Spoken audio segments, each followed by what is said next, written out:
For over a decade, I shopped and worked at my local comic shop. One of the best parts about hanging out there was comparing notes on what I was reading with folks who shared my passion for comics. My comic shop is gone now, but we can still hold on to the magic of that in-store discussion. This is My Comic Shop Book Club. Welcome to My Comic Shop Book Club.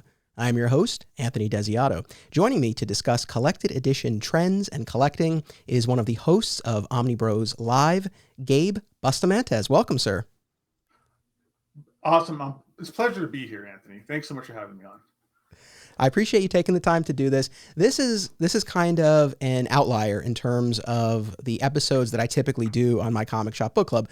In every other instance, it's always a reading selection, either an individual issue or storyline or run that we're talking about. But this is a little bit different because for this, we'll be talking about collecting graphic novels and sort of the publishing trends that you in particular have observed of late. But I thought it would be fun because as I've been doing this show and my Superman podcast, I've had to source a lot of stuff that I'm reading for these episodes, when it's something that I don't already own. So it's been interesting, I guess, to see what's out there, what's not, what form. And I know this is something that, you cover all the time. Can you tell listeners a bit about Omnibros Live for anyone who's not familiar? Yeah. So Omnibros Live, you can find this on YouTube. Omnibros Live, part of the Omnibus Collectors Network on YouTube. We are a podcast, video live podcast. So every week you could interact with us as we do it on YouTube. But we are a group of collectors who specialize in the collecting of omnibuses, trade paperbacks, hardcovers, that niche of the comic book industry. We all had separate YouTube channels, popular YouTube channels with the dedication of omnibus collecting. And Omnibros Live was a way of all of us kind of coming together Voltron style and having this be a source topic at that point. Yeah, I love what you guys do. And for anyone who hasn't checked out the show, I hope that they will. And I'll post a link to it and everything. So I know, you guys get into the nitty gritty all the time. I know, we just have one episode here, but again, I think it'll be interesting to talk about this aspect of reading and collecting. Now, for people who are watching the video edition, they can see this, but for those who are listening, they can't. But you have a whole library of what looks like omnibus collections behind you, yes? That's correct. Yeah, I got they're called KLAC shelves that you could find specialty at IKEA. That's kind of like the go-to model for omnibus collecting. But I need a third one. I got a ton of stuff in my other room because I just moved into this house. I got about 3 of these 5x5 KLAC cubes, and it's full of omnibuses and hardcovers and absolutes, and it's a whole library, like you said, of that kind of stuff. Yeah, it's awesome because we're friends on social media, and I saw the photos that you were posting, I guess, maybe right after you moved, as you were building out the new space there, and as the shelves were filling up and everything. And you shifted over, and I got I got to see a little bit more. That is, maybe you have this quantified, maybe not, but just could you describe a little bit the scope of your graphic novel library? Either in terms of quantity or just types of stuff. Like, what are we talking? Yeah, so this is kind of a humbling of me speaking about myself and my taste in comics, but it is it's Marvel for me. It's Marvel all the way back to. I'm gonna get some hate for this, but I'm not a Silver Age Marvel fan. So it's basically my collection is Bronze Age, forward, current, and absolutes. There's things out there called epic collections as well, which are smaller size collections. I got and then all the top stuff from Marvel, X-Men, all the run of X-Men's along with, the smaller things, 90s comics as well, 90s X-Men, all those omnibuses. I love that stuff. That's stuff I kind of have as well. I also have the DC stuff. They have absolutes is what they're called. They're these they're larger. I should probably pull them down if you need me to, but very tall slipcase, editions. And that's like the top-notch premium storyline stuff.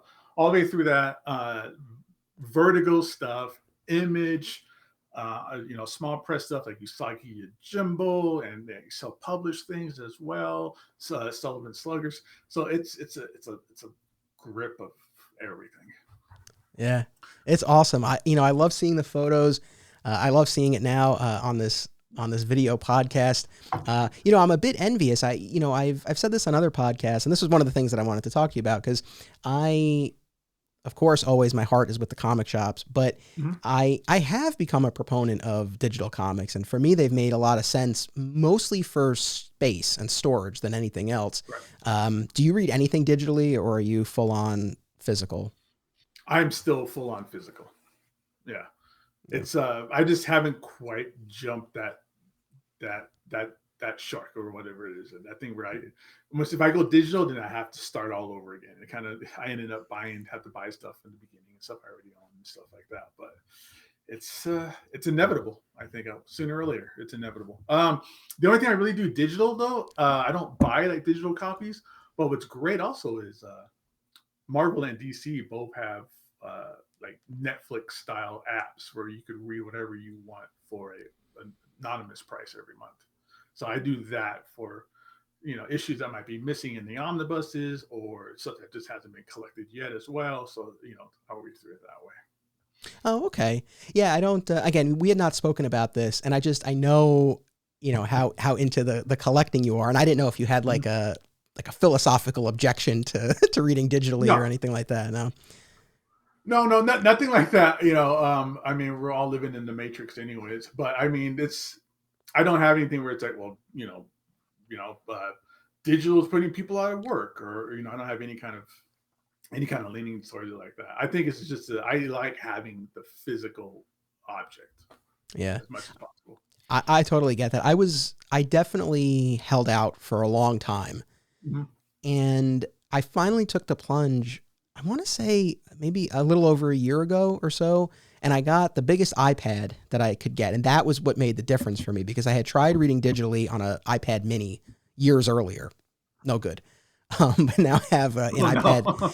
Yeah, but now I have an iPad Pro, and that really changed things in a big way. And then to your point, I do subscribe to Marvel Unlimited and DC Infinite, and they're not perfect. And DC in particular frustrates me with some of their gaps that I hope are in the process of being closed. Although I don't know. I don't necessarily have too much hope necessarily, but overall I found them to be convenient. And I do like both of them overall. Yeah. Yeah. No, I mean, that's great. I mean, if you don't have the space, or, you don't want to worry, or you're very particular about condition, you don't want to worry about crinkling pages or whatever kind of condition faux pas you might have, or faux pas you might have. But yeah, I mean, it's great for vacations, so you don't have to like bundle up your books and take a big old duffel bag full of omnibuses or anything like that too. So yeah. But I agree. These rollouts they do on these gaps, it takes a while, and you're just like, oh, come on. Usually they'll have like the evergreen kind of stuff, and then you got to wait for. You're like, yeah, but I really want to read that one annual that was in the middle of Death of Superman storyline, and you don't have that there yet. Yeah, that's it. I mean, you mentioned Superman. So, I do Digging for Kryptonite, my Superman show. And over the summer, I'm going to be covering the few years in between Crisis on Infinite Earths and the death of Superman. So the Byrne stuff, and then the dawn of the Triangle era, all that. And I'm so excited. And the vast majority is on the DC app. Great. Mm-hmm. And again, I mean, we're talking 5 or 6 years worth of books, so maybe this won't seem like much, but there were 20 random issues across the various titles, and I'm like, God damn, and I kept and I've been, the episodes have been on my mind for a while, so like I've been checking, hoping that they'll get filled in, and as of yet they haven't. So I broke down and I ordered the issues that I needed on eBay, and they came, and now I have, so between the app and the single issues, I have everything. But it kind of drives me nuts. But I'll be honest, the space is one thing for sure. Yeah. But the other thing, and I'll say this to you because I maybe will identify with it, but if not, I think you'll know what I'm talking about. I think one of the reasons why I've moved away from the physical trades and single issues is my OCD as a collector. Like there were so many times over the years where I don't know. I think I would get like too worked up about what I was going to keep in my collection, what I was going to sell. And like, I like not having to worry about what has a permanent spot on my shelf or not. Right. No, there's that too. Of course, like, do I really want to get rid of this, or is this really good enough to keep, or am I ever really going to read it again? I've done that myself. Even if I'm going through that now a lot of times, where I'm purging some of these like omnibuses, because I would like to have that dream fantasy of just owning, what I would consider the top notch stuff, and just have that archive that way. But I know myself better, and we all know ourselves better. That's almost impossible to make those kinds of cuts. Yeah, that's true. But it's definitely something that I've struggled with, like driving myself nuts with, do I keep this? Do I not get this? I mean, I've gotten rid of stuff and then rebought it. I mean, I've gone down that road too. Oh, so, so that's why I think, just for my own peace of mind, there's something about the digital, and especially with these Netflix style apps where you're not even buying digital issues or collections. Like, it's just, there to read. Of course, you do run into the other issue where if those publishers ever decide to take something down, you're out of luck, just like with any of these, shows on streaming platforms. Right. Exactly. So that's where I come into play with a lot of stuff where, I want to have it so that it can't be taken away. Like, even kind of a little bit off topic, but like, even recently, SpongeBob SquarePants has had episodes taken down from apps because of, what they now feel is, inappropriate behavior or whatever. And they took them down. It's the same way. It was like, well, now I need to just go get the DVDs or something now, so that I can still have those episodes alive. Yeah. Well, it's funny you mention, that aspect of it, because, within the past year, I mean, I'm a massive fan of Scrubs, 30 Rock, and Always Sunny. And all three shows had episodes removed from streaming platforms because of depictions of blackface. And that's right.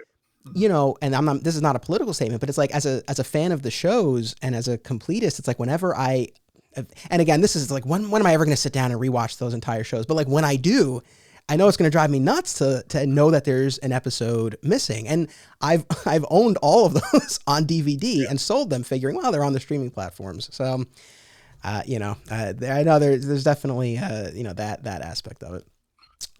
But yeah. So digital's going well for you. You're enjoying it. Yeah, overall, yeah. For all the reasons we talked about. Again, some of those gaps are frustrating. Yeah, and the DC app, they added a ton following their initial launch. Way back in the beginning of their app. So they've come a long way. I guess the thing that I would feel better if I could just kind of figure out some rhyme or reason as to why certain gaps exist. I think that's the thing that kind of annoys me, where, if I could pinpoint, like, okay, like, clearly they haven't gotten to this period of time yet, or whatever the case may be, but it's like, some of it just feels so random. But yeah, overall, I've been happy with the digital reading experience, I guess. Yeah. Yeah, and you never know what those reasons could be. It could be contract disputes with one of the creators on it, or anything, or it just feels random. But I know exactly what you're saying. Yeah, but all right. So with your graphic novel buying, reading, collecting, so safe to say, is the omnibus the ideal preferred format for you? It's changed over time as I've collected and amassed all these things. Currently, it is like the larger, kind of thicker trade paperback collections. These are called epic collections. There's epic collections, and then there's also other ones called complete collections, but it's the same idea. Where omnibus is like the upper echelon, like top level collections, and those are like, when it comes down to this kind of collecting market, that is the preferred one for sure. And for myself, for the longest time, until just recently, when I had to move all of these things, that was my preferred method, my preferred format of reading these stories. Yeah. What was the experience like? Because I also went through a move recently, and I actually don't own any omnibus collections, but I definitely have plenty of trades and hardcovers. And, I've moved a few times over the past few years, and it's like, every time it's like, oh God, I got to schlep these again. What was it like for you? Is it okay? Oh, it was a nightmare. It's a nightmare, man. Because it's one of those things where you can these things only, finding boxes for these is probably the hardest thing to do, because they have a certain size and a certain width, and a heft. They're incredibly heavy, so you got to find really good sturdy boxes of that size.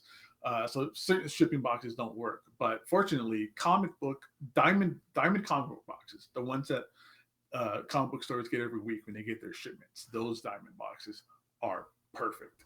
So I know what kind of boxes to get, but I had to go to 3 different comic book stores in town. Like Torpedo, I was going back to Torpedo like every week for like a month, getting all of their boxes. Because all comic book stores, you've been there. All you guys do is, you break it down, you throw it away, and you wish they would just burn. Like this, they're the worst things ever when you're working in the store.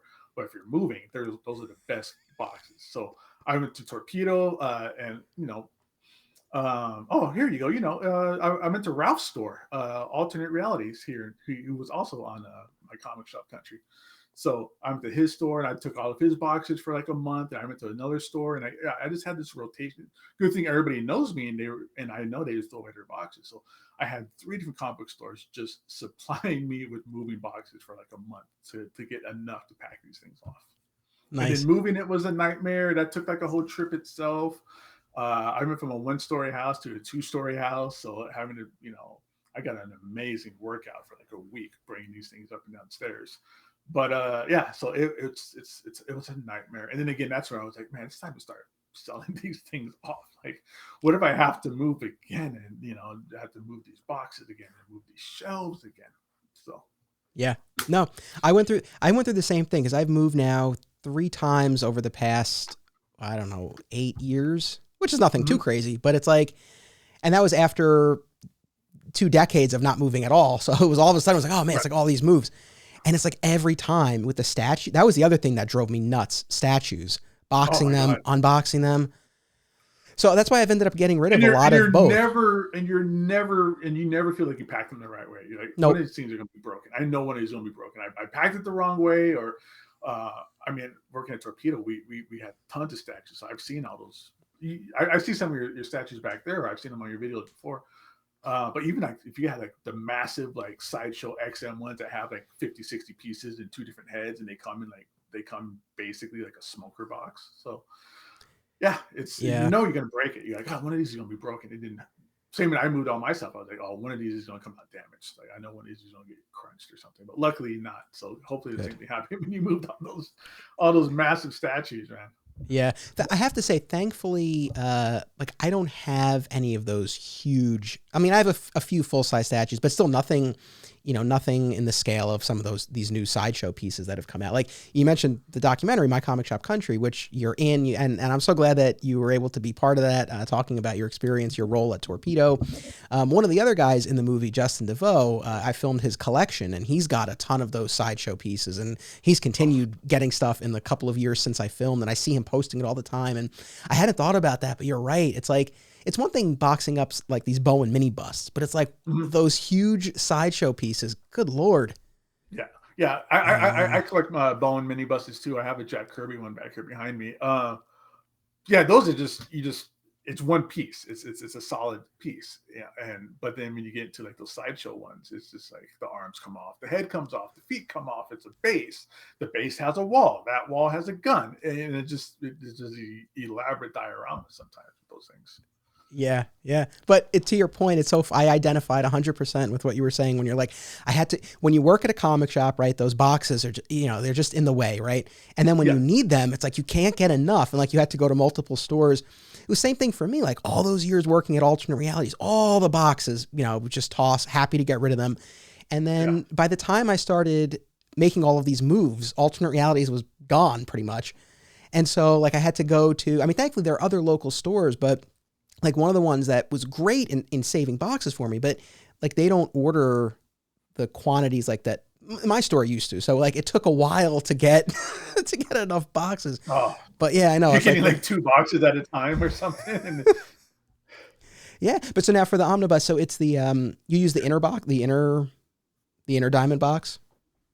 For the inner diamond box. Yeah, they're perfect. You can fit like 2 or 3 of them in there. They're great boxes. They're double walled, so they're nice and thick, and they're sturdy, and that's how those things are shipped across the country anyways, and they come out fine most of the time. So those are perfect boxes for moving, or when I sell one, I got a ton of those things in my garage now. So when I start selling them, those are the perfect shipping boxes as well. Now, and I don't know if I know you said you yourself were moving those boxes. Did you have movers generally, or did you guys do it all yourself with your No, move? we did all ourselves because this was just a couple of months ago, so it was like smack dab in the middle of Yeah, COVID. gotcha. So there was, you couldn't really find movers, and do we really want strangers around? It's one of those things. So, but yeah, it was just me and a couple buddies. If you had movers generally, Mhm. would you have let them touch the books, or would you have done that yourself? Oh no, no, no, not at all, not at all. Even like when I moved, I said it was my buddies that moved. They moved the big stuff. They moved the house stuff. Uh, and I had a lot of stuff. So I was trying to be like respectful and be like, I'm gonna take all of my stuff because this is like, 200 boxes worth of omnibuses and comic books and all kinds of crazy stuff like that. So I rented a smaller, not a U-Haul van, like I rented a van and packed that full of all my stuff. And I did that move by myself. I didn't think it was because I was being courteous and going, you guys don't want to lift all these heavy boxes because you're going to be in charge of lifting, fat couches and refrigerators. But really, it's because nobody touches my books but me. I get Just it. because I don't want anybody to feel bad. Like if somebody drops it, I don't want them to feel bad because they broke a statue or they dropped, and damaged one of my omnibuses or something like that. You drop my couch, I don't care. That's a couch. But you drop a book and people are going to feel bad about it because there's more personal collection involved with it and everything. So.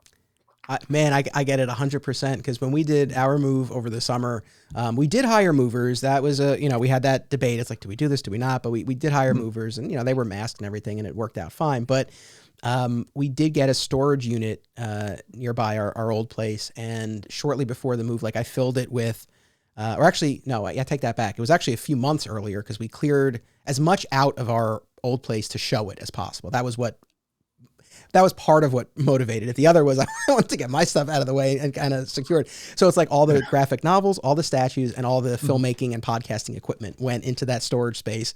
I brought it there, and then I brought it to the new place. Like no one else touched it, and that was the way it was going to be. I think we're living a mirrored life, Anthony, because it was the exact same thing when I was selling my house. My agent was like, you should pack that stuff up first before we put the stuff on the market and before we start taking pictures of the house, She was like, nothing against the collection. It's just that it's just so much that when you take down all these shelves and stuff, it makes because it was in my master bedroom. And she was like, it would make the bedroom look bigger. And you want them to see your house with their stuff in it kind of thing. And I was like, that's fine. That's, and I had to start packing that stuff a month ahead of time. Right. Yeah. No, I'm with you. Yeah. Funny. So with the omnibuses, like I hate to be this guy because you've probably heard this so many times and you're probably sick of it. I've owned some omnibus collections over the years, not a ton, and I've just always found them to be a bit unwieldy. It's like, how do you read them? Do you sit at a desk and read them? I mean, how are you have them on a couch? Like, what do you? Because that was always my dilemma with them. It's like they're not really conducive to like sitting in a recliner, and I don't necessarily want to read at a table. But what do you do? You can't cuddle. You can't cuddle with an omnibus. Like, that's not going to get into bed with you or on the couch with you the right way at all. No, I always read them kind of like I did just regular comics. I always read them at my desk or at the dinner table. Okay. And that's a common kind of setback with omnibus. Like we all realize that these things are a beast to read. And that was one of the reasons when I said earlier, I kind of stepped away from buying just omnibuses because it was it's just being able to kind of travel with it or being able to like loan it out or even just be able to sit in bed with it on the couch. But yeah, with the omnis, you got to sit at a desk. Some people have those recipe books like stands that people have in their kitchens where they have their recipe books. They use those. Some people use like Bible. There's like these Bible holders, I guess. And so there's people have come up with like some, nice creative ways to be able to read comfortably with these things in a couch or in the bed. Yeah. I mean, and I will say it is definitely appealing to have so many issues collected in one volume, great paper quality, all that stuff. As far as the gutter loss, right? That's another potential issue depending on how the books are bound. Is that something that you run into? Right. It happens sometimes. And for those of you who are listening, don't know, gutter loss is when the book doesn't lay quite flat and they're kind of curved. And the pages are deeper into the book as you get into like the middle of the book because of the spine and the binding, that sometimes you lose the edge of the panels and some of that artwork on the edges. But it happens, and it's just one of those setbacks that come with having so much in such a big hefty package. You're gonna have that gutter loss, and some of the ways that these books are constructed, sometimes the binding of them is sewn, which helps it a little easier to lay flat, and you get like a nice little eye hole, and a little more easier to read and store. But then sometimes for whatever reason they these publishers will turn around and go, oh, we'll just use glue on these ones, and then that's when it's so tight and it's so dense that there's no stretching it out, and you end up getting more of a gutter loss with that as well. Are there any trends you've noticed with that? Like, does Marvel consistently do it one way and DC does it another way, or is it just kind of like random? What do you typically It's find? random. Yeah, It's random. It's so random where they say there's like a three. I think it was in DC. I think it's when Jeff Johns's Green Lantern omnibuses were coming out. I think it was one of those things where it was a 3-volume set. Volume 1, volume 2 were like sewn, and then volume 3 for whatever reason was glue binding. Like it's just random, and they'll do it in the middle of a run. And I don't know. I just maybe they just switched contracts with publish or at the printers, and they just wanted to shave off some extra 10 cents a copy or something like that. all right. I was actually going to ask this later, but it popped into my head, and I don't want to forget. Because I've seen, some really impressive stuff online with people having their single issues bound. Have you ever done that or thought about doing that? I have thought about doing that a lot. The custom binding. It's such a cool idea, and it's such a cool process where you just you get to tear your comic books up and send them in, and you get custom bound into hardcover. I thought of doing it for a lot of the like universes that just don't exist anymore, and they probably never will exist again.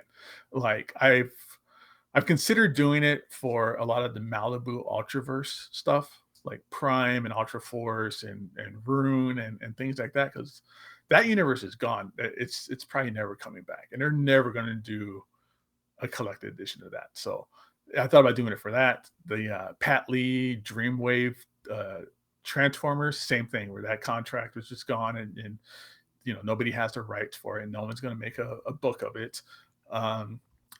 Godzilla, when Godzilla was with Marvel, that stuff was fantastic. That'll never get a collected edition because of rights. Same with like Ron Space Knight, a lot of things like that. So I've really considered it for these long, famous, amazing runs that just due to money rights issues and copyright we can't ever get. So there's the option of going out and buying all the single issues in really poor quality and then getting them custom bind to like a nice hardcover, where the people I know, my friends that have done it, you get to design the hardcover yourself, you get to design the dust jacket yourself, you get to do any kind of elaborate thing. You could put a bookmark in it if you want, or like a ribbon. And so it's a project, and it's a nice artsy project, and it's a nice way of having all your issues in one collected volume.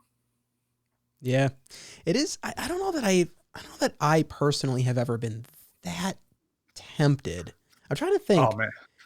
But I mean, I love the idea of it. It's more just like I like admiring what other people have done. It's not just it's just not something that I've been so moved to really do myself. But I remember, I think the first time that I guess I really thought about it or I saw it was Brandon Montclair, my old boss at Alternate Realities and now a comic book writer. Like I forget which comics they were, but I remember going to his place and he had this like beautiful library of all these custom bound books. And I was like, whoa, like it is really impressive. Like the library you have is magnificent as well. But like seeing that, and it was like, oh, like you can't go out and buy that. Like you had that made. Right. Like it's pretty cool. Yeah. And a lot of people take those to like the creators, and the creators really go, wow, this is really neat. Like I didn't know they made this. And he's like, they didn't make it. This is mine. Like I did this myself. So, and the creators really trip out because they say, oh, this is really cool when you did it yourself. And, this is like a project. And obviously if you love it enough to kind of quote unquote, ruin your comic books to create this and to keep it, then it holds a special place to you. And the creators really get excited about that too. Yeah, that is a great point. But I know it's funny, like you're saying about, basically destroying something that you're that you're typically collecting and trying to keep Mhm. in as pristine condition as possible. Because I thought about this too. Again, going back to the documentary, I have a toy customizer in there, and he basically has to destroy these figures to get the parts he needs to create the custom figures. And, the end results are gorgeous. And like, he makes figures of things that different costumes or battle damaged versions, or like all kinds of stuff. It's like, wow, like this is so cool that you do this. But in order to get there, and he's such a collector, so it's like that dichotomy is like really interesting to me. Yeah, it totally goes against your programming. I mean, you worked at a comic book store. I've worked at comic book stores for a long time, so I don't know if you ever were in charge of returns where you had to Yes. Yeah. Oh strip God. the covers off. Yeah. Yeah. Dude, that is at first it's the weird, because again it's counter programming where you're I'm here to sell comic books, and the better condition comic books are, the more that they cost and the more they're worth, and I could jack the prices up on them, and then at the same time it's like, oh well, I need to return these to get my 75 cents back, so let me just completely strip the cover off. And then after a while, you do it for so long, like there's times where I've been there, I'm just tearing covers for like, it felt like a half an hour. But after a while, you're like, this is kind of cathartic just to destroy these things. It really had like a different therapeutic effect to it. Yeah.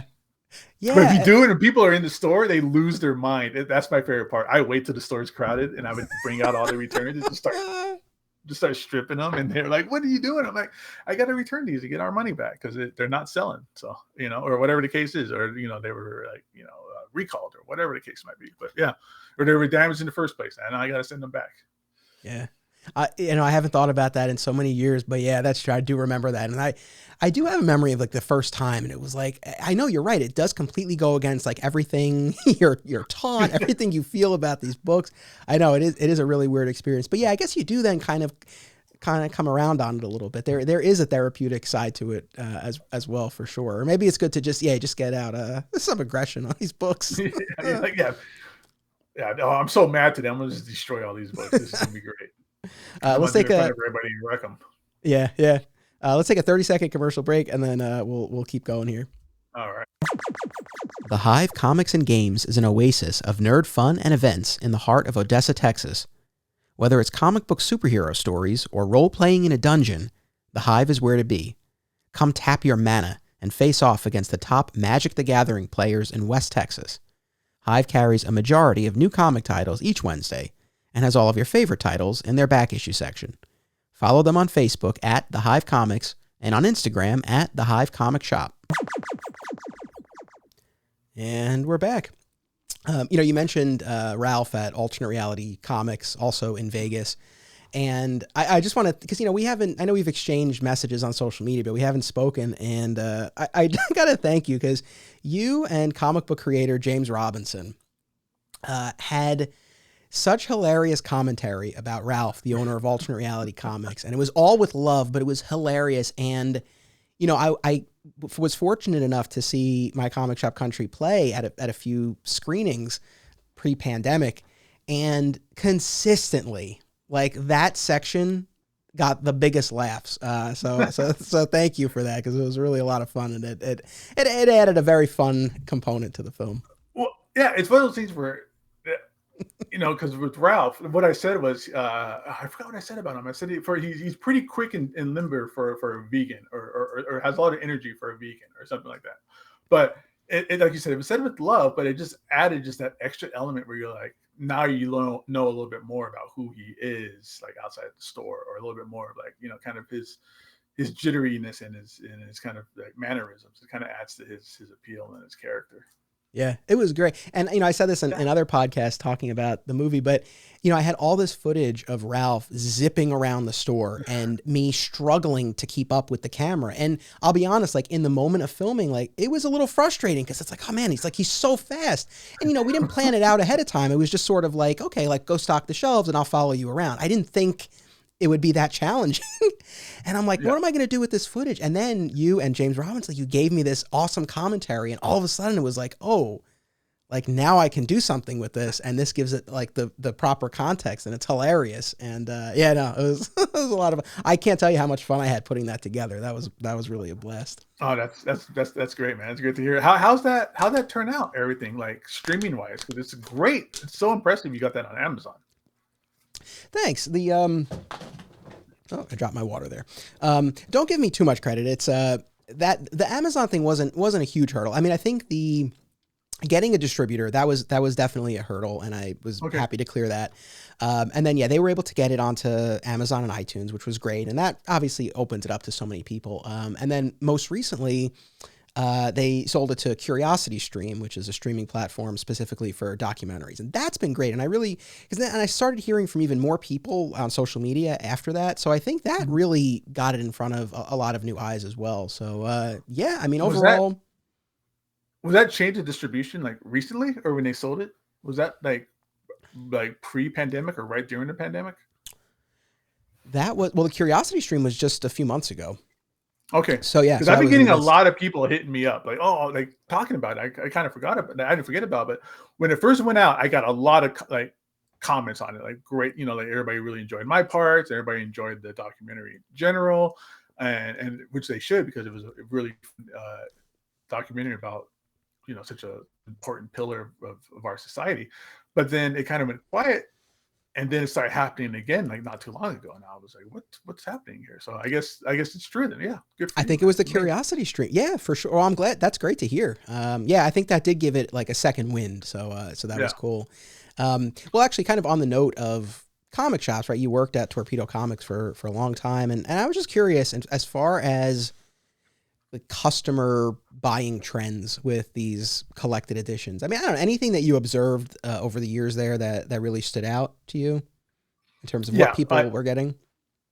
yeah, a lot, really, when it comes down to it, a lot of times, uh, from what I've been seeing, the people who are reading collected editions or people who are reading singles, after a while, they end up going towards collected edition. I think once they probably run out of room, or you sell your collection. A lot of people sold their collection and then they kind of rebuy it, and instead of rebuying it in singles, or buy it in the trades. But even like the newer folks who are coming in, like the younger generation, it's collected editions, collected editions, collected editions. Like they don't go for the singles. Like they don't want. I don't know if it's. I would have to assume that it's from kind of this binge mentality that's around because of streaming services, and you can get everything at once. You read it all at once. That they don't want to wait month for month for these issues, so they get the collected editions. Or another thing that I saw a lot of actually too, which is interesting, is college courses. All the colleges seem to be putting collected editions on. If you're taking an English course, they're putting collected editions on there as part of the literature syllabus or whatever. So we got a lot of that coming in as well. So it's the newer generations coming in. They're more convenient. They're a little bit more price orientated. So there's a lot of extra factors involved to it. But yeah, the trend is definitely going to collected editions. Yeah. No, I mean that makes a ton of sense for all the reasons you Mhm. said. And yeah, I think that binge mentality probably does account for a lot of it. Cause yeah, especially if you're used to consuming content like that generally, the idea of, waiting month to month is probably, there's probably such a disconnect there. So if you can say like, hey, here's 6 issues or 12 issues or an omnibus with, well, how much does like an average omnibus collect? Like how many issues? Uh, it, about 30, and pushing it, they'll get to like 50 sometimes. But 30 is about the set kind of length of an omnibus for the most part. It's 30 issues. Gotcha. And then the other thing I wanted to ask you, because I know one thing that comes up a lot with collected editions generally, and especially Marvel and DC, is that something will get advanced solicited and then canceled by the Oh, publisher before it comes out because there aren't enough pre-orders. I guess I'm just curious to get your thoughts on that generally. I guess that kind of points to larger questions, and there's something that we explored in the movie too. But like, how much responsibility, how much burden should be on the customers to pre-order this stuff? I mean, I guess like what are your thoughts, and what did you typically see at the shop, especially in terms of like pre-ordering trades and hardcovers? yeah, that's even as a collector, that's a pain in the butt. It's the worst. There's nothing worse than having like a collected edition that you've always wanted, or that you just didn't expect was going to come out, and you have your high hopes for it, and you're ready for it, and you pre-order it, and you're doing everything you're supposed to do, and it just gets pulled out from underneath you, and they cancel it. DC went through that really, really hard about a year ago, a year and a half ago probably, where they basically fired their entire collected edition staff, or laid them all off, and just it was just collateral damage. It was just one great book after another just falling to the wayside. There was like this Batgirl omnibus I really wanted, which was the Burnside Batgirl, that got canceled. But then now a year and a half later, it got resolicited, so hopefully it comes out again. But it was to the point where it was happening so much that it was almost like the snake eating its own tail kind of thing, where it was canceling it so much that us collectors started losing faith in DC. So it was like, well, you announced this book I really want. Do I really want to pre-order it? Because you're just going to cancel it. So I'll wait till it actually comes out. And because now I decide not to pre-order it, it's less of an incentive for anybody, for DC to publish it, because it's hundreds and hundreds of people who decided not to pre-order it, or who do, and so the numbers don't look that good. So we kind of caused it to ourselves, and you caused it to happen yourself. So that was the thing as well. And it's the worst, man. It's such a harsh thing to have happen to you. And the worst part is they've done it where it would be like Kyle Rayner, for example. Kyle Rayner had this great, fantastic run of comics. He's my Green Lantern, because he was Green Lantern when I was reading comic books. And I know you're probably got to be about the same way, because you started reading comics around Death of Superman, I know. And that's when he became, Kyle Rayner became Green Lantern. But he had these, it was 2 trade paperbacks, like the big thick ones came out. It was the Ron Mars stuff. So volume 1 came out, volume 2 came out, volume 3 got solicited, and then they canceled it, and it just orphaned the rest of the series. So now we don't have a complete run of that series because they canceled it at volume 2. So it happens a lot, and it's the worst, man. It's the worst. Yeah, I know exactly that line of trades you're talking about. And and I remember when they canceled, and I know it's exceedingly frustrating. I remember trying to think. I know there was a collection of Mark Waid's Impulse run that was solicited and then canceled. I think now there's another version that's out or coming out, but I know that there had been at least one version that had gotten canceled. And but I mean, a ton of instances of things like that. And yeah, it's tough. And then I think, I mean, like you said, it undermines you as a collector, as a fan, as a reader. Like, it undermines your confidence in the publisher and in what they announce. And I mean, obviously it's a business, and I get that if they are not getting the pre-order numbers that they feel they need to for their bottom line, like, it doesn't make sense to publish it. But then I don't know. I feel like, well, I mean, I don't know. I guess they're basing it right on what stores have ordered, and stores are basing it on what customers have told, pre-ordered. Right. And so I don't know. Yeah, that's tough. But yeah, I mean, it's definitely frustrating. And I feel like it's especially maddening. It's one thing if it's like volume 1 that doesn't come out, and it's like, well, okay. But like when you get 1 or 2 volumes in what looks like it will be a multi-volume series that's finally going to collect this character or this run that you love, and then it stops like halfway through. I feel like that's the worst. That is the worst. It's like with the Kyle Rayner stuff. It's the worst. It's just stopped right in the middle of it. And they've even done it before, where there's been instances where Superman, for instance, you were talking about the John Byrne Superman. They recently just came out in they're coming out in standard size hardcovers. Well, originally that was supposed to come out as an omnibus, and they canceled it and then resolicited it as a lesser format, or the not preferred format that we all wanted. We all wanted omnibuses, and they canceled that, and then they turned it to standard size hardcovers. So it's like, it's just the worst too. It happens all the time. Well, it's tough too, right? Because now it's like if they had at least put out the omnibus of the Byrne run, it's like, okay, if it comes out, you get it, you have what you need. But it's like now they're doing it in these smaller hardcovers, and it's like you hope that they'll do all of them. And I mean, as of this recording, I think they've solicited through, I want to say volume 3, maybe 4. I'm not sure, but it's like you don't know. I mean, hopefully something like that is high profile and popular enough that they'll come out, but you never know. And I'm definitely with you as far as being a 90s guy, right? So like, yes, I definitely grew up with Kyle Rayner and Wally West and Connor Hawk. Mhm.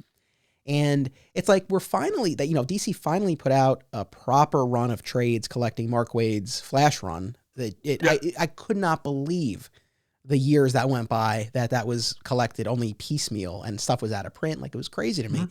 And Connor Hawk, it's like, that arc where they introduce him and then where Oliver Queen dies and Connor takes over, not available, and also not on the app. If you want to talk about another gap, that's missing too. So it's like, you can't read that anywhere unless you have the Yeah. back issues.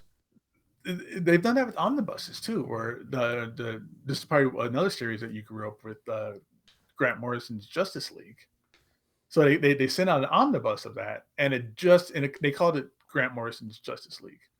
So they only printed the Justice League issues that he wrote. So it was like missing, a gap here and an issue there, and then and then they skip like all the Mark Waid stuff, and then they start back up when he returned. So like that Mark Waid is now getting its own book, and it's not going to fit. It's still orphaning a couple of issues. Like, it's so weird and random and odd how they do that. So, Yeah. but at least they got the Mark Waid Flash, the Wally West stuff, it's all collected, and it's nice. Here's how you know you're an omnibus collector, is that all the spines match up and the spines look great. Like, we have this tendency to hate the spines if things don't match up correctly.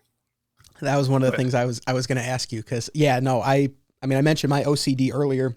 Mm-hmm. There have definitely been instances where stuff doesn't line up, and it does drive you nuts. I mean, sometimes it's like the DC logo changes, but other times it's like, I don't know what happens. I know that is especially frustrating, because they know too, like what I guess that's the other thing, right? And I don't know, are you on any of the message? Because I know there are various forums out there for people talking about collected editions. Do you participate in any of that stuff?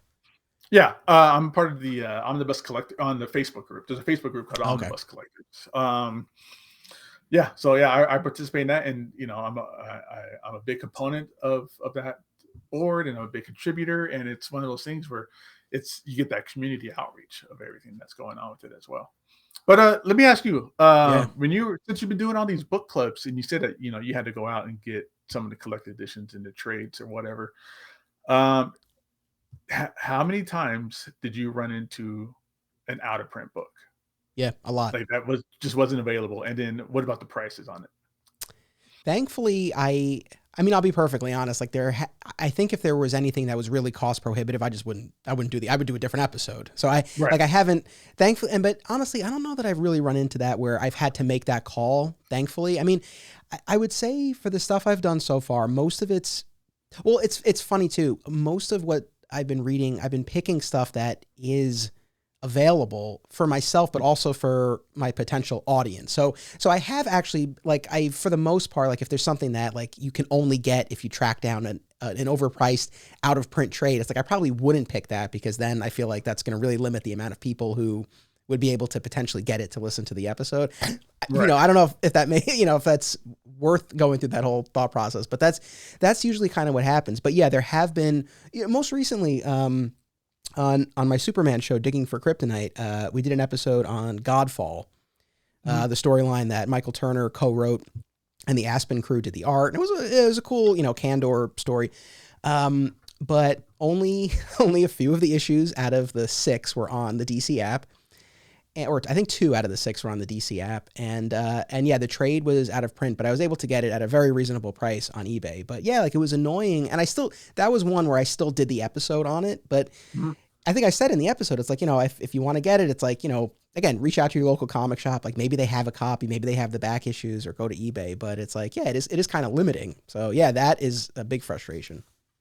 Yeah, it happens a lot. These things run out of print really fast a lot of times. So you'll be like, oh, well, let me get like Fables, for instance, the Vertigo series Fables.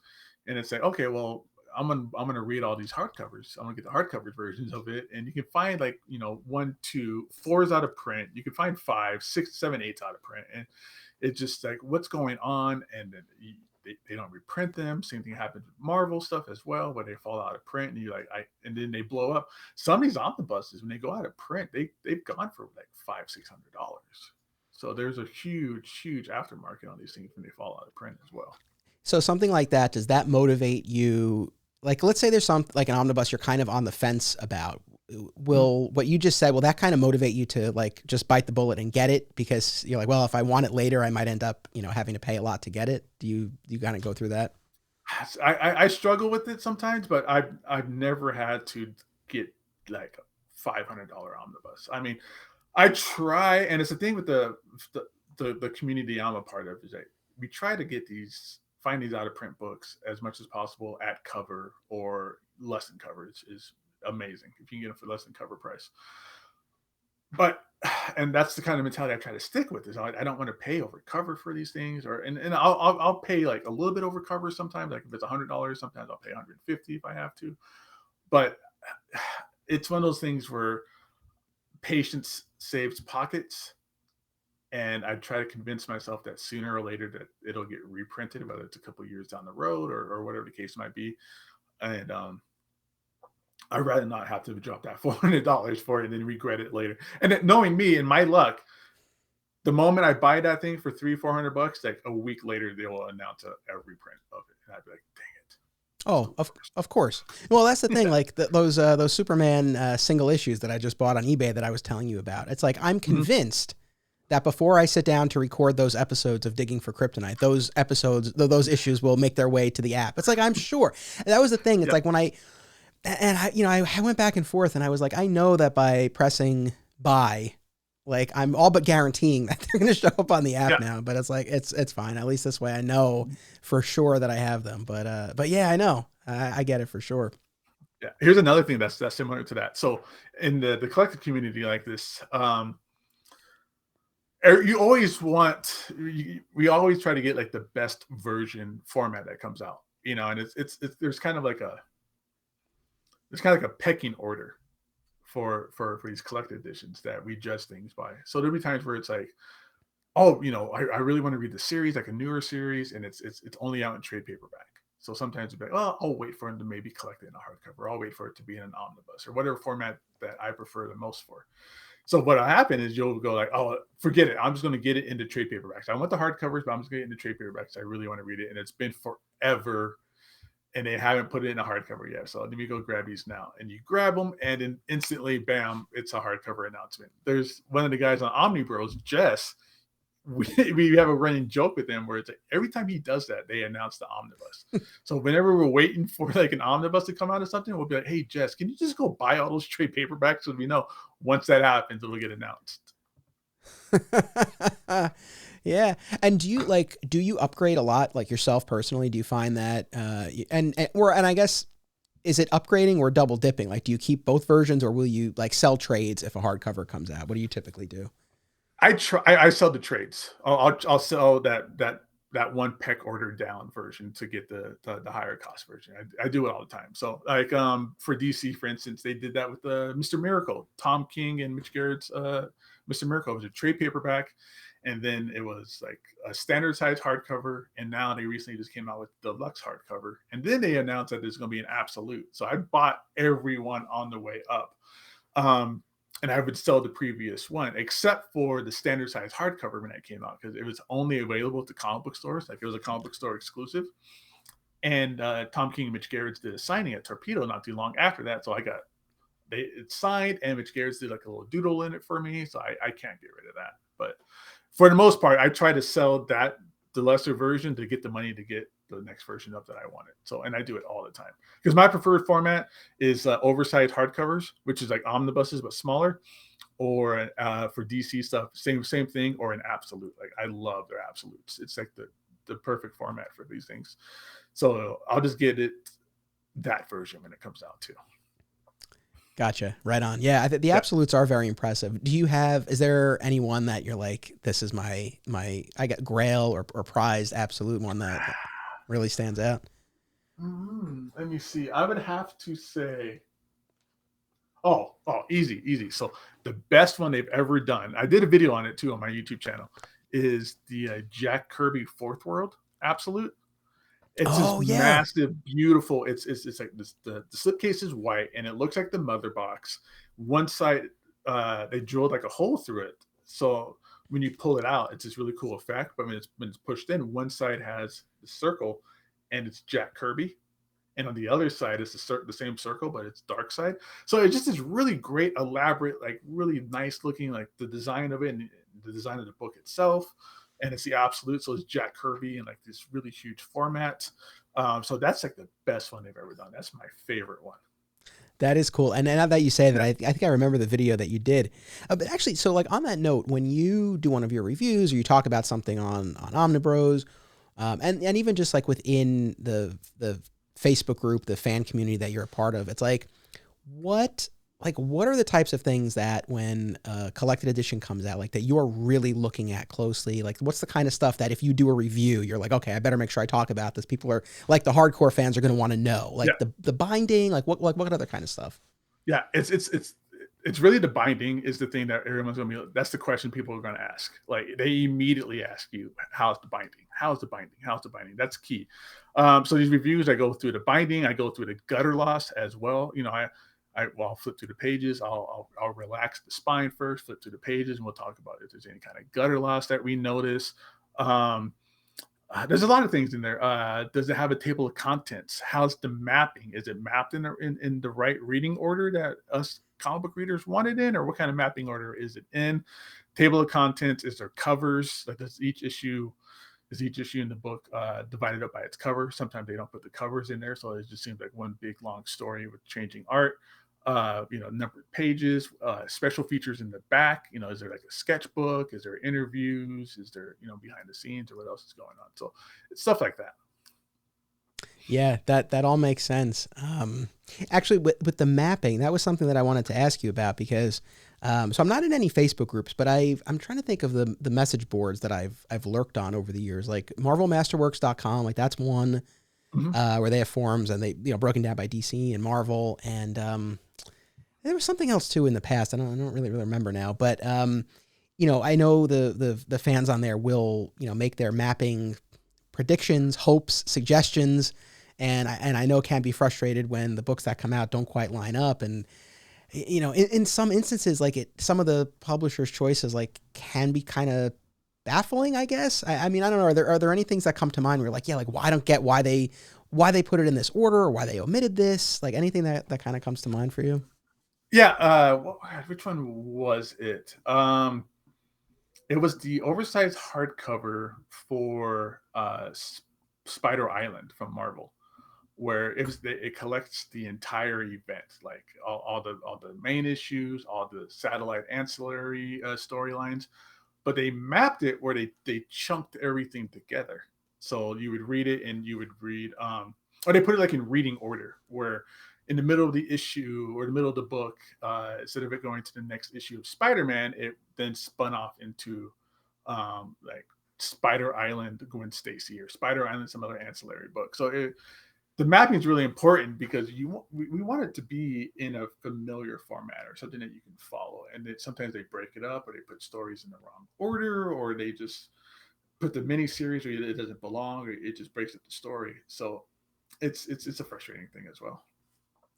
Yeah. The other thing that I'm trying to think of the example that I had in mind.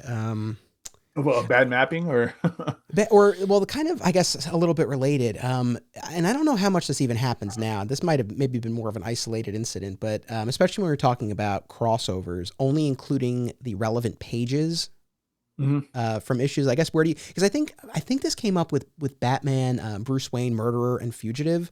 I think it might have been there. I don't know if it was in the newest versions or earlier editions. I forget, but something like that, where like an issue of Batgirl like only had a few pages that dealt with the crossover, so they only included those few pages. Where do you land on something like that?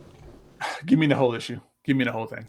I mean, sure, it might be just one or two pages that doesn't even involve the storyline and just kind of just mentions it, but just give me the whole thing. I don't want just 2 or 3 random pages in the middle of a storyline like that, or in the middle of like breaking things up. So just give me the whole issue. I want to read the whole thing, and that seems to be the consensus with us. Yeah. You mentioned the epic line that Marvel's been doing, which I think is really cool. So that's built around specific runs, right? And so like I think they can, I know this way better than I do, but is the idea that like for Amazing Spider-Man, eventually we'll have like the full run of Amazing Spider-Man collected in this epic line, but they're not collecting it chronologically. So they'll like do right? Like a run from various periods, kind of jumping around. Right. That's the idea of the epics, is that they're eventually going to collect everything from one point to a certain endpoint. We're not sure what the endpoint is. We thought it was just based on mapping and stuff. We thought it was going to end around before heroes were born, but some of these books got so popular that they started printing stuff after that, and it's been successful apparently because we're getting a lot more stuff after. So we don't know when the mapping is going to end or stop with that. But yeah, that's the basic idea. So they put them out, but they don't put them in chronological order. Like it's not volume 1, volume 2, volume 3, volume 4. It'd be like volume 6 and then volume 9 and then volume 7 and 8, and it bounces around. But it's good because they do a really good job putting these things together. So you get, and it's in storyline format for the most part. So you'll get all of Craven's Last Hunt, for instance. So the whole thing of that, and then all the storylines that kind of go around it. And it's the idea that they don't just print the issues of the storyline of just Craven's Last Hunt. It's all the stuff that kind of led up to it, all the stuff that led up, afterwards, epilogues and things like that. Yeah. No, I think that's cool. I dig that a lot. I don't own any of them, but I like the I like the idea of them. Yeah. Are there any? I guess we could talk about other current lines, but any defunct lines? Like I'm thinking about the DC archives or their black and white showcase books, like, or on the Marvel side, like any defunct lines of collected editions that you really missed that you wish had continued. What you mean, like formats, or you mean like? Yeah, more so formats, I guess. I really enjoyed when I when they were doing the really smaller trade paperbacks, would it be just like 2 or 3 issues, or when they just did the Epic Lines before they did the Epic Lines now, where it was like the Epic Illustrated stuff, things like that. So. Gotcha. Or even DC. Those DC archives are really great. Those smaller hardcovers that you were talking about, that stuff was great. That's how you really got some of the really good like Golden Age stuff back then, and they haven't reprinted all of it. Like that was like the Shazam stuff. They had all the great Shazam. Marvel Family was in there. I really miss those formats. Those were nice. Yeah. Or even the I don't know if you remember the Essentials. Yeah, Marvel, sure. they were like the big black and white ones. Yeah, those were really cool. Those were fun because you get a lot of books and it was cheap. And then I always gave them to kids as coloring books too. So those were really useful. Yeah, no, for sure. Just going back to Spider-Man for a second, and again, I know as a fellow fan of the '90s, do you have the Clone Saga Omnibus? No, they got really expensive. I had them, and they got really expensive. So I was like, these things are going for like $300. I'll get rid of them because I have good hopes that it will get reprinted again later down the road. But yeah, I had them. I mean, all the '90s stuff. I have all that great stuff, man. The Death of Superman Omnibus. The Breaking of the Batman, the Nightfall stuff, all that great stuff. Yeah, well, because your Instagram handle, right, is Gabe Loves '90s Comics. That's me. Gabe Loves '90s Comics. It's I put it right on Front Street. Yeah, no, I love that. So anything that, we've been talking for about an hour, is there anything that we haven't touched on that you would like to talk about as far as collected editions go? Man, no, we covered about everything, I think. Yeah. Yeah, I think so. What, like, on for people who aren't familiar with Omnibros, like anything either past or upcoming episodes that you would want to shout out that you're especially proud of, that you think people would find interesting? Yeah, so we're actually going to have a creator on as an interview tomorrow. So it might be after this podcast is up, but you can always go back and find it on our YouTube channel. We're going to interview Julio Atina, who is the writer of Image Comics' Home. It's a new series that just came out about a child who immigrated to the United States and was pulled away from his family. So it's very topical. It's very it's a beautiful book, and we're going to be able to be discussing it with him tomorrow. So they can look out for that. We also have interviews with Eric Larson, and we have interviews with Fabian Nicieza and Ron Mars as well. So we've got a lot of the good guys on there. Yeah, no, very cool. It's a lot of fun, and you guys have built up such an awesome following. So I really think that's cool, and I appreciate you taking the time to do this. I guess my last question, and maybe we touched on this, but I guess wish list for you, either, an individual collection of something, or the continuation of a line, or the start of a line of collections. Like what's on your wish list? My wish list right now, 100%, since I'm a '90s comics fan, I really want either an Epic collection run or an omnibus, or give me something of the Danny Ketch Ghostwriter series. So it's everything that would run from Danny Ketch's Ghostwriter and how it interweaved into Spirits and Vengeance and all those storylines with the Midnight Suns, all of that stuff. None of that stuff is collected right now. So I would love for them to do an epic collection or an omnibus of that. Nice. Oh, and then actually I thought of one other thing, through Omnibros, through, your past tenure at Torpedo, through your participation in the Facebook group, like, have you ever had an opportunity to speak with any of the collected edition folks at any of the publishers? Has that ever come up? I've ran into CB Sobolski before, who's the editor-in-chief of Marvel. And I've ran into a couple of editors and collected editions people from like Boom Studios before. So I've been able to talk their ear off about a couple of things. Being at Torpedo, Jim Lee was a constant at the store. So I've been able to kind of bend his ear a little bit about collected editions and what I wish they would print. Yeah, I know, without, telling tales out of school or anything like that. I mean, were they like, generally speaking, like, were they receptive to the stuff you were saying, or like, did you get any sense of that? Always. Yeah. They the collected editions, as popular as it is, it's not quite priority for these publishers at the moment. So they like to hear feedback and they get ideas from the community of what they want to be put out. Like one of the guys from Omnibros, Omar, he has his own channel called Near Mint Condition. He has a relationship with the senior vice president at Marvel Publishing, who does all the collected editions. And through that relationship with him and us at Omnibros, we throw him out all kinds of ideas of books to put out. Omar did a great job. He's been the kind of lightning rod for all these reprints that have been coming out. Like we talked before earlier about how these books get so expensive when they go out of print. And thankfully, Omar, like I said, was a lightning rod and was able to get that relationship with Marvel and get all these books reprinted. And it's been fantastic for Marvel. It's been fantastic for the community because, a book out of print helps nobody. Marvel's not getting any money off of it. I can't give you money for it. So it doesn't benefit anybody, especially like we talked about before, where it's like volumes 1, 2, and 3 are in print, but 4 is out of print, 5 is in print. So you got that one book in there that you can't get. So we've had that relationships with them, and they just keep reaching out for more information. So it's a good relationship sometimes. That's cool. No, I'm really glad to hear that. And I mean, yeah, like you're saying, I mean, it's frustrating when it feels like they're leaving money on the table. I mean, going back to the Wade Flash trades, it drove me nuts because, again, it's only been in the past few years. I forget exactly when it started, but I know like the Flash TV show was already underway. And I remember saying to myself, it's like, you've got this hugely popular show on television. It's like, why wouldn't you be pumping out like all this stuff, especially a run like that that's so well regarded? And then thankfully they finally did. But yeah, I know sometimes it can be frustrating. And then I guess just jumping back, just as we wrap up here, going back to this idea of people, not pre-ordering a collected edition and then the solicitation getting canceled. And then I was thinking about this when you were talking about how you would review something, right? And the stuff that people look for.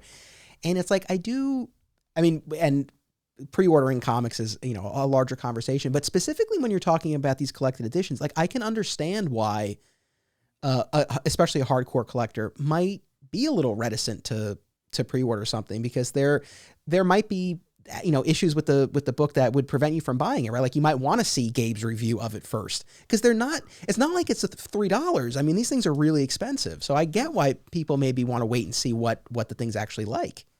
Yeah, it happens sometimes. Yeah, you're exactly right. That's one of the good things about like these YouTube channels and all of us that do these reviews. But yeah, a lot of people want to wait because things happen.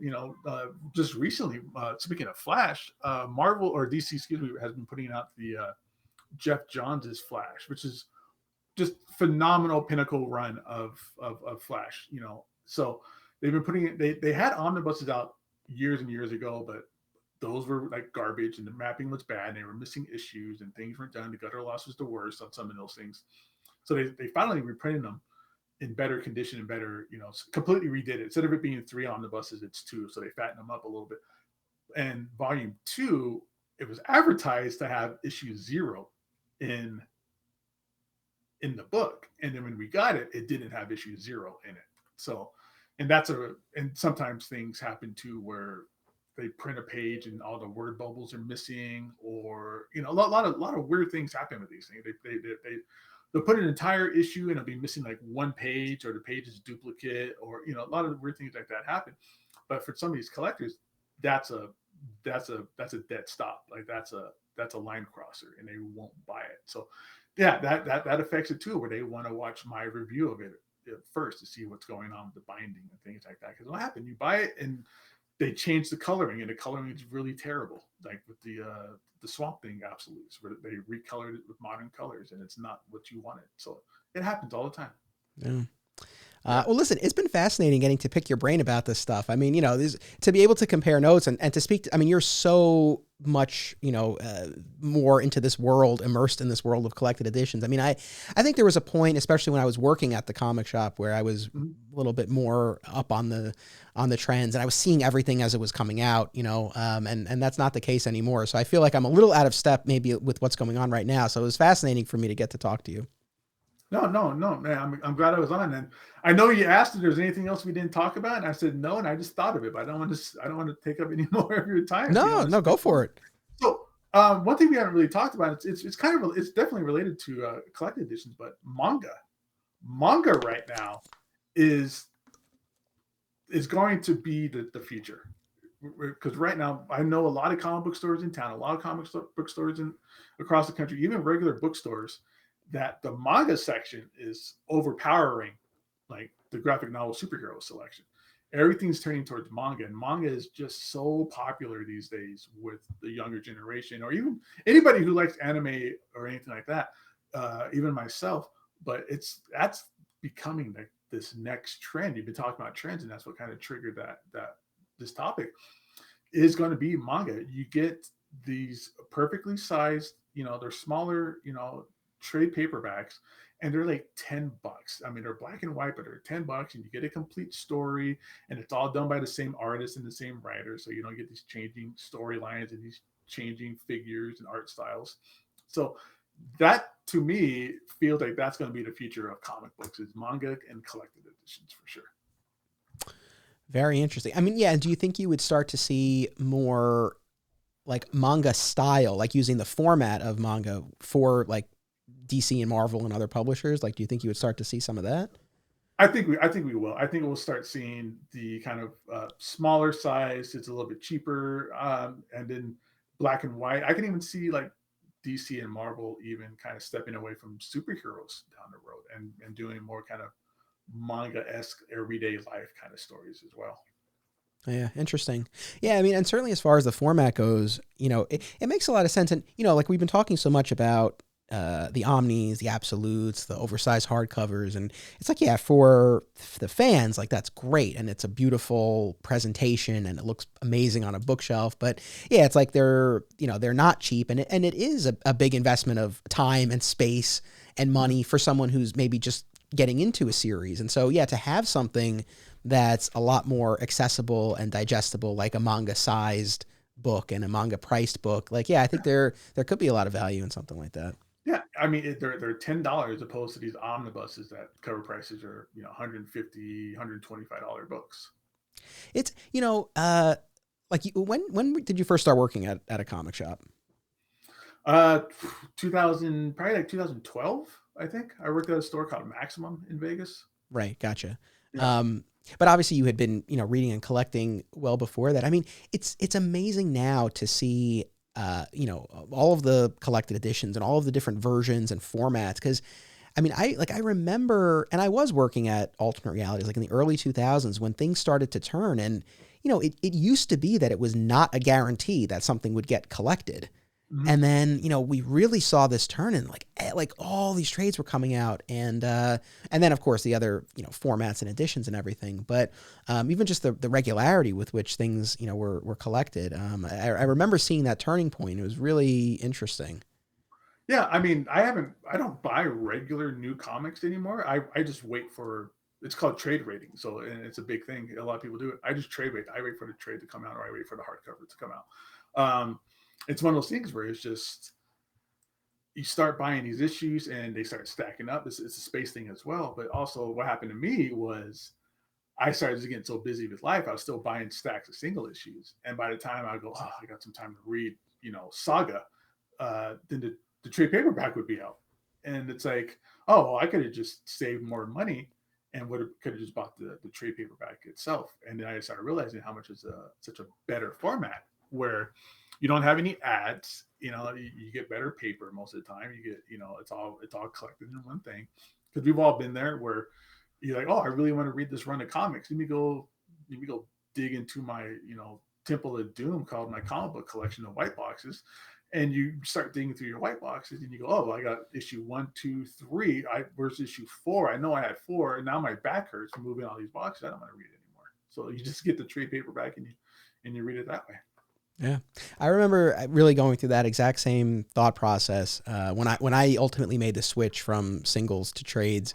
And I want to say that was probably like around the time of Infinite Crisis, roughly, where I really made the switch, because I mean, basically everything that you articulated. And then I remember seeing those trades and hardcovers like coming out, and unpacking them, from those diamond boxes. And I was just remember like, oh, like these are great. Like I would rather own the material this way.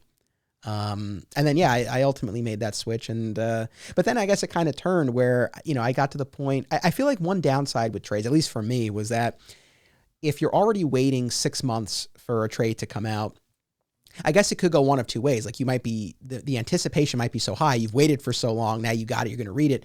But I think for me, what happened was, it was like, well, I've already waited so long. So there wasn't, when I finally got it, when it came out, I didn't feel the sense of urgency that maybe I would have, with the single issues as they were coming out. And then what I found was happening was with certain series that I was reading in trade, like the trades kept piling up. And then it's not a matter of like, with singles, it's like, okay, maybe you have a year's worth of single issues that you haven't read. But with the trades, like it's like years worth of stuff. So like, I got the entire run of Walking Dead here and I haven't read it yet or something. Yeah, it happens a lot. Yeah, it's really bad.